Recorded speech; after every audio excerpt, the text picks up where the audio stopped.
कुछ लोग, वर्चस्ववादी लोग, प्रभुत्ववादी लोग कथा वाचन में अपना एकाधिकार बनाए रखना चाहते हैं। ये एकाधिकार छीने नहीं उनका, वर्चस्ववादी लोगों का एकाधिकार छीने नहीं। कथा वाचन को जिन्होंने भावना की जगह व्यवसाय बना लिया है, व्यवसाय बनाने वाले लोग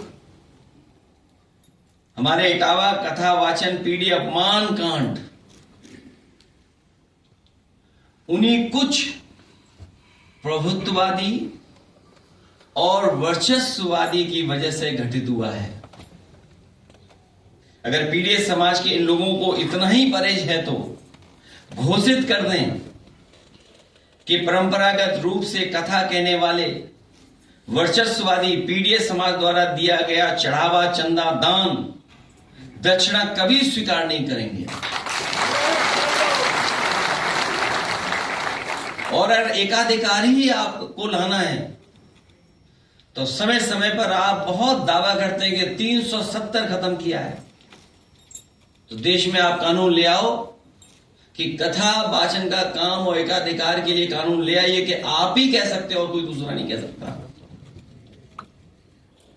अगर पीड़ित समाज से इन लोगों को इतना ही परहेज है तो घोषित कर दें कि परंपरागत रूप से कथा कहने वाले वर्चस्ववादी पीड़ित समाज द्वारा दिया गया चढ़ावा, चंदा, दान, दक्षिणा कभी स्वीकार नहीं करेंगे। प्रभुत्ववादी और वर्चस्ववादी समय समय पर कभी घर को गंगा जल से तो कभी मंदिर को धुलवाकर पीड़ित समाज का मानसिक उत्पीड़न व अपमान करते हैं, और अब तो सिर तक मुड़वा रहे हैं। अभी तक तो हमने आपने वो घटनाएं सुनी, देखी, जहां पर घरों को गंगा जल से धोते थे ये लोग। अगर कोई पीड़ित परिवार का मंदिर चला जाए तो मंदिर को गंगा जल से धोते हैं, और अब तो सीमा लांग गई ये वर्चस्ववादी। आखिरकार किसका आशीर्वाद है? क्या सरकार का आशीर्वाद नहीं है, जिसकी वजह से सर तक मुड़वा दे रहे हैं, पेशाब तक करवा दे रहे हैं, और रात भर पीटना, पीटने के साथ साथ उनकी ढोलक छीन लेना, हारमोनियम छीन लेना, दबाव बनाकर के कितने पैसे देना था कथावाचक के लिए, उसमें जो खर्चा हुआ वो खर्चा नहीं दोगे तो रात भर पिटोगे, अगर पैसा दे दोगे तो बचोगे। आखिरकार ये वर्चस्ववादी और प्रभुत्ववादी लोग इतनी ताकत कहां से पा रहे हैं? आदरणीय रामजय सुमन जी ने तो कुछ घटनाएं बताई हैं, कुछ महत्वपूर्ण पदों पे बैठे लोगों के बारे में बताया है। सुना है हमने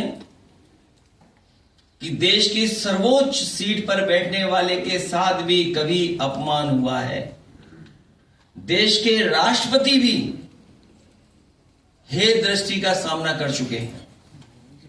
सच तो यह है कि जैसे जैसे पीड़ित समाज में चेतना और जागरूकता बढ़ती जा रही है, वैसे वैसे पीड़ित समाज पर मनोवैज्ञानिक दबाव बनाने के लिए वर्चस्ववादी के पीड़ित समाज पर अत्याचार बढ़ते जा रहे हैं।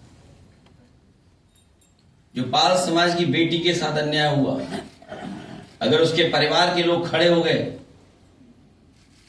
तो उसके पिता पे भी मुकदमे लगाकर जेल भेज दिया, इनाम भी घोषित कर दिया। हमारी पार्टी के अध्यक्ष उस परिवार से मिलकर के उस परिवार को न्याय दिलाने के लिए, उस परिवार की मदद के लिए जा रहे थे तो पुलिस लगाकर रोक दिया। आखिरकार ये वर्चस्ववादी और प्रभुत्ववादी लोग चाहते क्या हैं? पीड़ित समाज पर लगातार बढ़ते हमलों का असली कारण यह है कि वर्चस्ववादियों को लगता है कि उनके पीछे आज भाजपा की वो सरकार खड़ी है जो सदियों से शक्तिशाली रहे लोगों की सरकार है और वो उन्हें बचा लेगी। लेकिन आप पीड़ित समाज की एकता और एकजुटता इसका जवाब डट करके देगी। अगर भाजपा की भागवत या कोई कथा कहने पर एक वर्ग विशेष का ही अधिकार है तो फिर वो इसके लिए भी कानून बना करके दिखा दें। कई बार कई कानून के लिए बहुत दावा करते हैं लोग, तो इसके लिए भी कानून बना लें कि इसके अलावा कोई कथा वाचन नहीं कर सकता। जिस दिन पीडीएस समाज ने अपनी कथा अलग से कहने शुरू कर दी, उस दिन इन परंपरागत शक्तियों का साम्राज्य ढह जाएगा।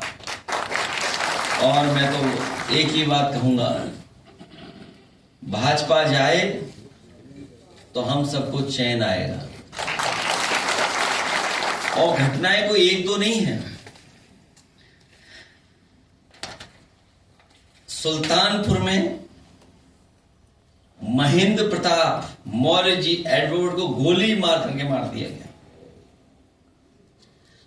घटना महोबा की याद होगा आपको।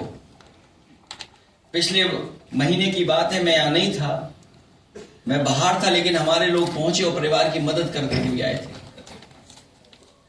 दलित नवविवाहित जोड़े को सामंतवादियों ने चप्पल उतराए, उन घर से गुजरने को कहा।